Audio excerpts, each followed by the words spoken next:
nosso programa especial do Colono e Motorista, nós vamos falar sobre a importância dessas duas categorias e também sobre a influência da colonização pomerana. Estou aqui em Travessão Taquaral, nesta comunidade religiosa que foi o início da colonização no município de Canguçu. No ano de 1858, os primeiros imigrantes pomeranos chegaram a São Lourenço do Sul.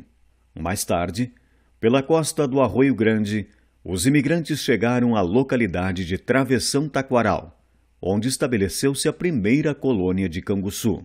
Nós estamos aqui na comunidade de Travessão Taquaral, que segundo os registros e os seus próprios estatutos, esta propriedade, esta área, foi comprada ainda do fundador da colônia de São Lourenço e também boa parte responsável pela imigração pomerana para cá. Que esta área aqui foi comprada na época do João Batista Scholl, que havia comprado todas as colônias remanescentes do Jacob Rengans. Inclusive a escritura deste imóvel é por procuração de João Batista Scholl de Maria Rengans, que era esposa viúva já de Jacob Rengans. Aqui se tem o registro dessa comunidade, que onde nós estamos hoje era a casa, a igreja antiga, nos nossos primeiros imigrantes. O registro deste imóvel data do início, data de 1896. A primeira chegada foi em 1858 e nós estamos praticamente na divisa entre os municípios de Canguçu e São Lourenço. Como nós não tínhamos definida naquele período a questão geográfica dos municípios, isto aqui constava ainda como sendo o município de São Lourenço. Aqui, se a memória me ajuda, são os lotes 20 e 22 que foram adquiridos pela comunidade para que fosse construída aqui a igreja e a escola. Esse prédio inicial aqui, que era da escola, e a grande curiosidade nesse sentido é de que não haviam torres, né? Porque nosso Estado era católico, ele passa a ser laico a partir da Constituição de 45, então não poderia funcionar, as comunidades protestantes, evangélicas, luteranas, não eram reconhecidas, não podiam funcionar. Então por isso que a forma da construção, ela não tem o estilo como normalmente as comunidades, principalmente luteranas, têm, que é com a sua torre, seu sino. Foi uma forma que encontraram na época os imigrantes conseguirem unir a questão religiosa com a questão escolar, tanto que são associação religiosas escolares.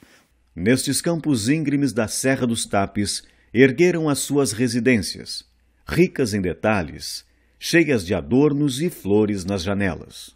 Nós estamos aqui agora na Chácara dos Bugres, numa residência que caracteriza e demonstra a arquitetura das casas mais antigas, que todas elas tinham os detalhes na volta, trabalhados nas casas, todo ao redor, e também na parte interna. E as cunheiras são bem acentuados o seu ângulo também, que as primeiras coberturas eram feitas de tábuas de madeiras, chamadas de shingles, que eram engatadas, a necessidade de um ângulo muito forte para que escorressem a água e não penetrasse nas residências. Outro detalhe bastante significativo nas propriedades antigas, além dos detalhes que eram feitos, que vêm já da Europa, da colonização europeia, também a predileção por flores que eram colocadas nas áreas, principalmente de acesso à cozinha, onde as flores eram penduradas na parede. Uma empresa sólida, com uma equipe de profissionais qualificados e produtos de alta qualidade. Nós somos as Lojas Frank, em São Lourenço do Sul, Avenida Nono Centeno 281, fone 3251-1380, WhatsApp 991-254-589. Colonos por vocação, cultivaram a terra, nela criaram raízes, fixaram a sua cultura, a sua língua e prosperaram.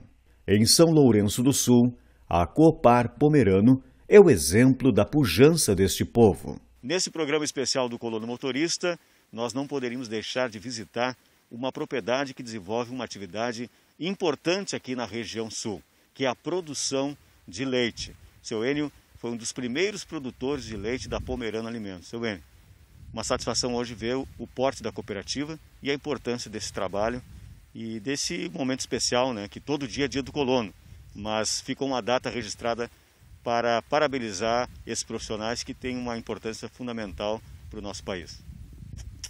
Sim, da minha parte nós agradecemos também, porque sendo reconhecido o nosso serviço aqui, o nosso trabalho, sendo reconhecido como produtor e inseminador dos primeiros, que quando a cooperativa começou, nós a produzir leite e a comercializar. Quantos anos de atividade, senhor? Nós temos agora desde 2001, agora vai 19 anos. 19 anos para Copar. No leite nós sempre, já desde que me conheço por gente, estamos produzindo leite sempre. Senhor, o que representa para o senhor ser agricultor? Olha, é que eu me criei na lavoura. Isso aí para mim não existe outra vida a não ser agricultor. Eu tive chance até para estudar ou para ir mais fazer outra atividade, mas não quis. Simplesmente é que vem de geração em geração já, muitas gerações para trás já é a vida de colono mesmo, de agricultor mesmo. Produzir e transportar. De colono a transportador de leite. Dentro das comemorações do colono motorista, nós não podemos deixar de falar de um profissional que é indispensável no setor primário, que é o transportador de leite. Seu Hildo é o pioneiro, o primeiro transportador de leite da Pomerano Alimentos. Seu Hildo me contava que a história dele como caminhoneiro começou de uma forma muito inusitada. Ele estava trabalhando na lavoura, plantando feijão, quando o irmão dele chegou lá e convidou ele para comprar um caminhão para transportar leite, isso há 19 anos atrás. Conta um pouco para nós essa história, Silvio. O meu irmão chegou em casa um dia e disse, olha, outra semana vamos comprar um caminhão e vamos botar a rota de leite, vamos coletar leite e vai dar certo. Se não dar certo, vendemos o caminhão de novo. E de lá nós começamos e até hoje chegamos num ponto que temos agora. O motorista é indispensável no processo de produção da Copar e da Pomerano Alimentos, que tem a indústria de laticínios. Estevão, o que representa para a cooperativa o trabalho desses profissionais? É sem dúvida fundamental o trabalho desses profissionais, né? Porque sem eles, né, a gente não conseguiria, né, dar andamento e, né, esse crescimento todo que a cooperativa vem tendo nos últimos anos, né? Grande parte de todo esse crescimento, esse sucesso aí é graças aos transportadores, né? Foi pensando em homenagear estas duas importantes categorias que surgiram as festas do colono, em ambos os municípios. Em Canguçu, o evento ocorreu em 1959, no atual salão de Otochelim, e teve até a escolha da rainha da festa. A Patrícia, como pesquisadora da cultura pomerana, tem muitos materiais e ela também já foi rainha da festa do colono. Ela tem um acervo muito grande de fotos deste evento que foi, durante muitos anos, um dos principais eventos voltados para a cultura pomerana. Patrícia, tu tens a foto aí da primeira rainha. Quem foi a primeira rainha? A primeira rainha foi a Ilha Herter, em 1959. E se tem festa, tem que ter cuca. Dentro do programa especial do Colono e Motorista, nós não poderíamos deixar de falar sobre a tradicional cuca pomerana. A Aline fez um resgate das receitas da avó e descobriu uma verdadeira joia. Aline, explica para nós como é que foi essa tua busca por essas receitas. Então, as receitas estão todas no caderno aqui, né? E começou com uma função assim da Natália, minha filha, né? A minha filha, que da função de curiosidade de ver as receitas da avó. E um dia, numa brincadeira, a gente falou assim, quem sabe vamos fazer bolachinha para vender.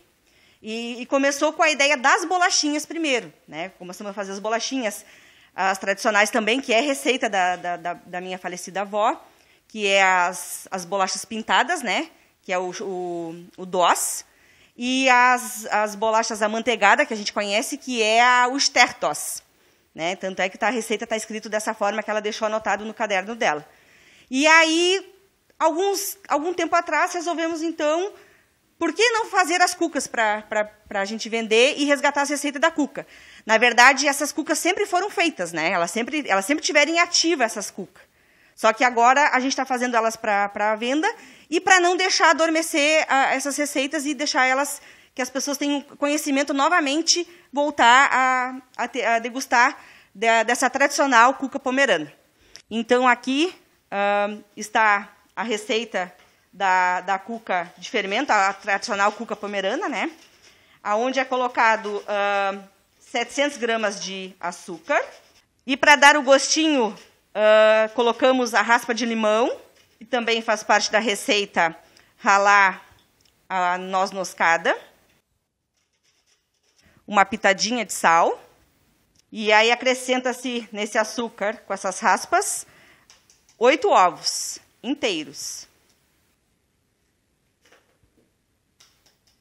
Acrescentado-se, então, ela mistura esses ingredientes. Então, coloca-se 150 gramas de manteiga. A manteiga, ela é caseira, né? A gente utiliza a manteiga caseira. E também usamos a tradicional banha, que é acredito que sejam os pontos-chave da receita. Então, essa medida de cuca, ela é de 2 kg de farinha, que aí vai colocando aos poucos, e mistura-se o fermento. Seria 4 colheres rasas de fermento. Acrescentou-se o leite, então. O leite tem que ser numa temperatura morna. E essa cuca, ela exige que seja bastante amassada. E aí vai dando ponto com a farinha. E com o leite vai fazendo até chegar ao ponto da massa, que seria esse ponto aqui. E aí vai dando ponto na massa, acrescentando farinha. Então, aqui tem a massa pronta, né? Depois de bem sovada. Ela é colocada na forma, que foi untada com banha e foi polvilhado farinha nela, para que ela não grude, que solte com facilidade. Aí depois que a cuca cresceu, fez o processo de crescimento, que ela teve o descanso, é colocado o ovo é batido, um ovo é batido, e aí é passado por cima, pincelado, em cima da cuca, para que a farofa grude, né, que fique grudadinha, que não caia da cuca, então. Essa farofa, ela é feita, em pomerano a gente diz que ela é streihels, né?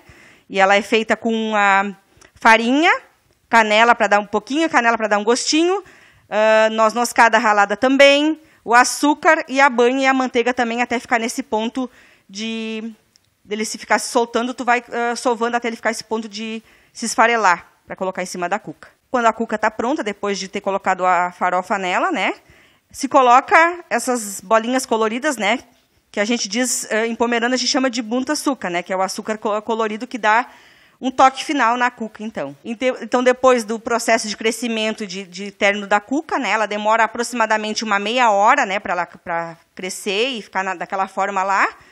Ela é colocada no forno pré-aquecido, a 200 graus, num tempo de 40 minutos. Então, depois do tempo assado, se confere se está ok a cuca. Está pronta, bem no ponto. Ela é retirada e colocada num papelão ou num prato para que ela possa esfriar. E as homenagens não param. Em Canguçu, na entrada da cidade, foi erguido o Monumento ao Colono. Nós estamos aqui no Monumento do Colono, ou conhecido também como Monumento ao Imigrante. Este monumento, que representa a nossa agricultura e também a nossa colonização pomerana, ele tem como base a mesma réplica existente em Santa Cruz do Sul. Ele tem um diferencial de Santa Cruz do Sul, que é com relação à fundação da nossa cidade e a presença da mulher, ou a valorização da mulher pomerana. E também a religiosidade representada ali pela igreja matriz e também entre dois cerros, já que o município resultou também de uma divergência sobre esta área onde hoje está o município de Canguçu. Este monumento tem aqui então, tem como fundamento a nossa colonização e também ao mesmo tempo ele é resultante e foi construído todo ele com recursos oriundos dos bailes distritais que eram realizados no município pela Comissão Oficial da Festa do Colono, que foi criada pelo município, pelo então prefeito Gilberto Moreira Mussi, no ano de 1977, a comissão oficial, por seu primeiro presidente, Osmar Krause, e decorrência da já existência no município de Canguçu do Dia do Colono, o Dia do Colono, que foi instituído também por lei municipal no ano de 1966, aqui em Canguçu. Muito antes de o Dia do Colono ser reconhecido nacionalmente, já que a lei do Dia do Colono é de a lei federal é de 1968. Os bailes distritais, que eram realizados nos salões do interior, tinham por objetivos escolher as rainhas distritais dos 5 distritos, inicialmente com as rainhas do colono, tá? Onde eram realizados bailes, e o resultado, o lucro, digamos assim, dos bailes eram todos eles guardados e foram então utilizados para a construção desse monumento. A partir do ano de 90 ou 91, também a comissão, por uma iniciativa do então presidente Eno Ciffer, passou a se ter também a rainha do motorista, uma em cada distrito. A partir disso, no baile de escolha, que antecedia a festa do colono, que era dia 25 de julho, era feita então a escolha das rainhas e princesas, tanto do colono quanto do motorista. Relembrar, valorizar e educar as novas gerações para que as tradições permaneçam vivas. É o que tem sido feito por muitos educadores, verdadeiros entusiastas da cultura pomerana. O resgate da cultura pomerana nas escolas é um trabalho que vem crescendo aqui no município de Canguçu. Estou aqui com a Patrícia, que é pedagoga e professora da rede pública municipal, e vem desenvolvendo já há um bom tempo esse trabalho junto às crianças. Patrícia, qual a importância desse resgate para as futuras gerações? Bom, a gente começou com esse trabalho em 2007. Em 2011, a gente pôde optar por uma disciplina na escola que se chama História, Memória e Sustentabilidade Pomerana Alemã. Dentro dessa disciplina, a gente trabalha pesquisa com os alunos. Esse trabalho é muito importante, por quê? Porque valoriza, né, o nosso povo pomerano. Os alunos conhecem um pouco da história, né, porque para a gente entender o futuro, para a gente compreender o futuro, a gente tem que compreender as nossas raízes, né? O nosso programa especial do Colono e Motorista está chegando ao final. Nós voltamos na próxima segunda-feira. Você poderá acompanhar o nosso trabalho através do site www.jornalterracampo.com.br. Até a próxima segunda. Best Dankeschön an alle Taubsinn, Hol your Munde.